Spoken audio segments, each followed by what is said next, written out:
Les nouvelles fonctions matricielles dynamiques d'Excel vous permettent de créer des classeurs beaucoup plus perfectionnés que ce qu'on pouvait faire par le passé.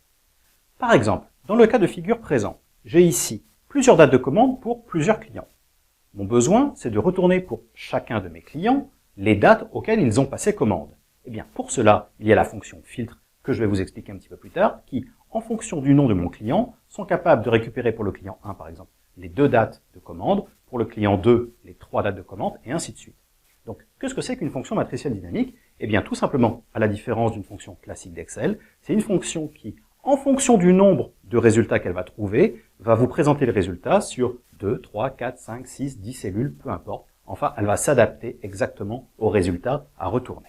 Mais avant de vous montrer comment j'ai constitué ce classeur, je vais m'attarder sur les fonctions matricielles dynamiques. Car où est-ce qu'on peut trouver ces fonctions matricielles dynamiques? Eh bien, uniquement sur la version d'Office 365. Parce que seule la version d'Office 365 est basée sur la technologie Cloud. Et encore, ce n'est pas tout. Parce qu'aujourd'hui, je fais cette vidéo en janvier 2020, et seuls les gens qui sont affiliés au programme Office Insider peuvent bénéficier des fonctions matricielles dynamiques. Comment devenir Office Insider? J'explique ceci dans le descriptif de cette vidéo. Alors, comment est-ce que je vais faire pour retourner pour chaque client autant de cellules qu'il y a de résultats? Eh bien, tout simplement, avec la fonction filtre, comme ceci.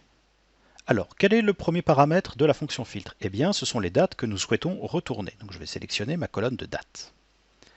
Et en deuxième paramètre, ça va être ma règle de filtrage. C'est-à-dire, je vais sélectionner toute ma colonne qui contient le nom de mes clients, comme ceci, et je dis que ceci est égal à la valeur ici que je recherche. Et c'est tout. Il me suffit de fermer la parenthèse, de valider, et voilà. Pour le client numéro 1, j'affiche 2 dates. Maintenant, si je teste pour le client 2, j'ai maintenant 3 dates, et ainsi de suite. Il est intéressant de noter que si je sélectionne la première cellule qui contient la formule, vous voyez qu'automatiquement j'ai un liseré bleuté qui englobe tous les résultats. En fait, ça c'est pour m'indiquer que derrière cette simple formule, il y a plusieurs résultats, et donc c'est une formule matricielle.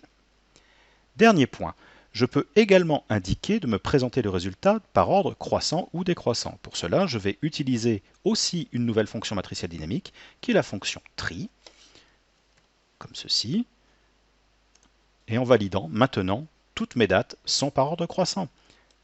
Et je peux le vérifier avec un autre client. Si je voulais afficher le résultat par ordre décroissant, il m'aurait suffi de sélectionner ici dans la formule le troisième paramètre pour dire décroissant.